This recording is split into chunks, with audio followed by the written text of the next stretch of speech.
You're coming to the Berglund Center in Roanoke, Virginia in May. Now that things are returning to normal, what does it mean to get back to performing in front of a live audience? Means everything. We've always said that our WWE universe, all our fans, are our number one superstar. They're what make the show what it is. We're such an interactive product.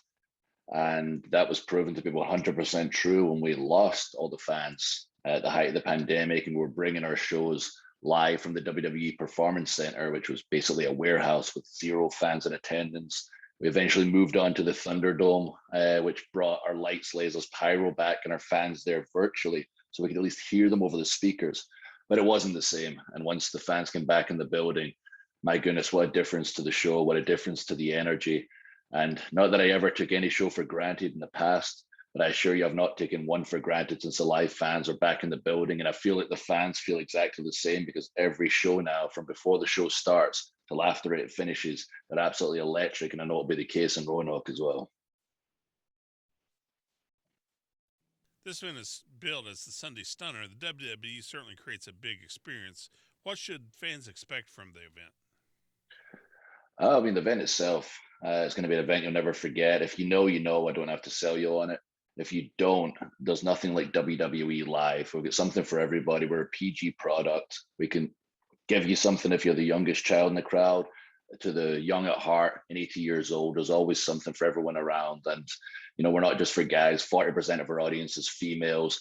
It's not a television taping, so we're not going to be playing so much to the camera and the millions of people watching around the world. We'll be playing to everybody in the crowd. So bring your signs, bring your energy. There'll be very much a back and forth with the superstars out there. And it's an experience you'll never forget. When I'm in Scotland, my friends come that don't necessarily follow the product or didn't follow the product.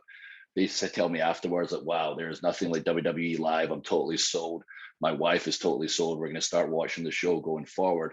I didn't realize it was called Sunday Stunner, so I'm probably going to have to deliver Stone Cold Steve Austin's finishing move, the Stunner. Maybe everybody is. I don't know, since that's the theme of the night. Stunners all around. Maybe a beer party at the end. That would prove popular with the crowd. Check you out. You're taking on Universal Champion Roman Reigns. You're a two-time heavyweight champion, but your reigns largely came at a time when you couldn't perform in front of large crowds. How nice would it be to have a third reign now that you're largely free to hold large shows? Yeah, my two reigns came in front of nobody. I won the first one against Brock Lesnar with zero people in attendance to the sound of silence. Still meant the world to me. And the second title, I beat Randy Orton in our Thunderdome with the virtual fans there. So it's cool to see the fans, at least virtually. And my wife was on the screen in the middle with one of our cats, which was pretty cool. But when I was a kid, I did dream about being champion in front of live screaming fans. So even though I've been champion for 300 days, I've never had that moment with our live WWE universe. And I'm looking for that moment. I can't think of anything better than if Roman Reigns is able to retain against Brock Lesnar at WrestleMania, then taking down Roman and winning that title. Speaking of WrestleMania, it's your biggest event of the year. How much do the superstars look forward to WrestleMania weekend? This is what we build to all year long. We're 52 weeks a year, no reruns, no off season. And the big one is WrestleMania. You want to work as hard as you can all year so you can get a spot on one of those 2 days of WrestleMania. You want to be on that card. You want to be in front of all those fans, especially this particular WrestleMania.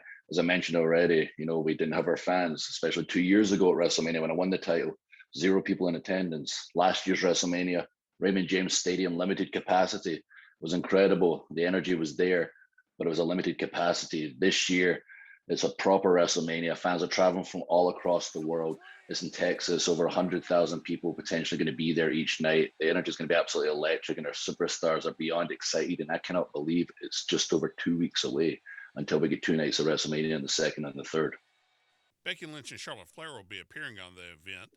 Fans are looking forward to seeing the top two women in sports entertainment. What should they expect from that match?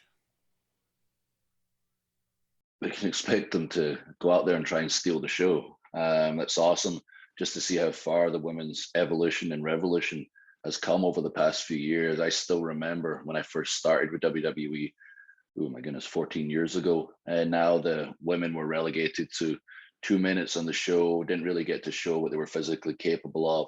And were more of I don't want to say side attraction, but we're not looked at as physical entertainers like the male counterparts. But that changed dramatically over the past few years. And it's got to the point now where I remember being younger and hoping you were on after the short women's match because it kind of brought the crowd down and they would have a lot more energy when you walked out after them. These days, you don't want to follow, especially a Charlotte Flair or a Becky Lynch, because they're so good. They're going to get the crowd so hyped up that if you follow them, you better bring your A plus plus game. So from top to bottom, this show is going to be absolutely electric, and everyone's going to be trying to steal it.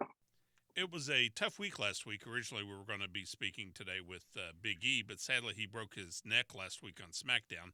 Do you have any word on how he's doing?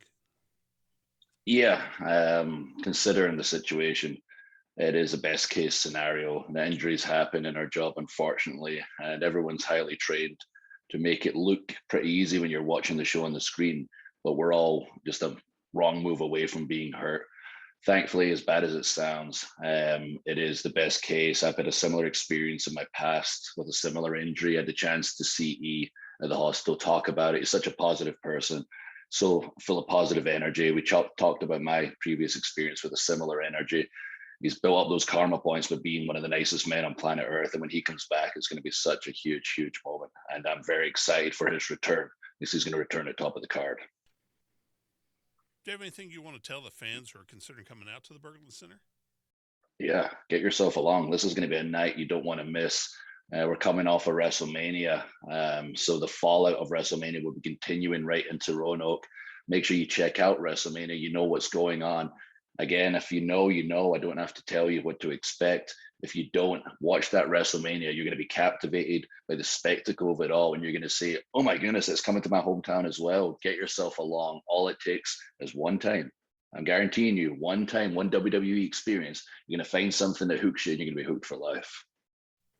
This has been a schedule for the Berglund Center in Roanoke. Have you ever been to Southwest Virginia before? Of course. Been there a bunch of times. Love it. The fans are absolutely electric. They know their history. I can go to the local gym. I can go for something to eat, and people will come up to me and they won't just start talking about, myself, like, you're that wrestler guy. They'll tell me facts about my career. They'll also tell me facts about their fandom growing up. And I love talking about wrestling. So if you see me, come up and chat away. I know Roanoke's the kind of place where people do that, because I remember specifically being in the gym for about 20 minutes chatting wrestling with some of the locals. So if you see Drew McIntyre, come talk about it, then check out the show live.